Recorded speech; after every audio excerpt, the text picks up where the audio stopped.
గత 2 రోజుల క్రితం వల్లంనేని వంశీ గారు అరెస్ట్ చేయడం జరిగింది. సో, దీనికి కౌంటర్‌గా వైసీపీ కూటమి ప్రభుత్వంపై విరుచుకుపడుతుంది. ఎందుకంటే వంశీ గారిది అక్రమంగా అరెస్ట్ చేశారనుకోని వైసీపీ నుంచి వస్తున్న ఒక వాదన అనమాట. సో, అది ఎలా అక్రమ అరెస్ట్ అవుతుందో నాకు ఎంతవరకు అర్థం కాలేదు. ఎందుకంటే టీడీపీ పార్టీ కార్యాలయంపై దాడి జరిగినప్పుడు ఈ వంశీ అనే వ్యక్తి అక్కడ ఎమ్మెల్యే. సో, కావున ఆయన ఆ రోజు కనీసం వైసీపీ శ్రేణులు చేసింది తప్పని కూడా ఎక్కడ అనలేదు. వాళ్ళ అభిమానుల్ని, వాళ్ళ వైసీపీ కార్యకర్తల్ని ఎక్కడ వారించలేదు. ఇంకా వాళ్ళని రెచ్చగొట్టే విధంగా మాట్లాడడం జరిగింది.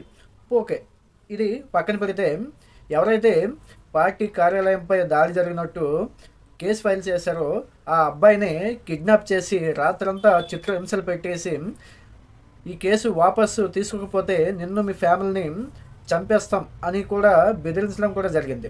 సో, ఇన్ని విధాలుగా ఇంత దౌర్జన్యంగా ప్రవర్తిస్తే అతనిది అక్రమ అరెస్ట్ ఎందుకు అవుతుందో వైసీపీ కార్యకర్తలకి, వైసీపీ నాయకులకే అర్థం కావాలి. ఎందుకంటే క్లియర్ కట్గా మనకి కామన్ ప్రజలకి మనకు కూడా పొద్దున్న అర్థమవుతుంది ఆయన చేసిన నిర్వాహకం ఎట్లాంటిది అనేది. కానీ వైసీపీ చెందిన నాయకులు అక్రమ అరెస్ట్ అంటున్నారు. సో, దీనిపై మీ అభిప్రాయం ఏంటో కామెంట్లో చెప్పండి.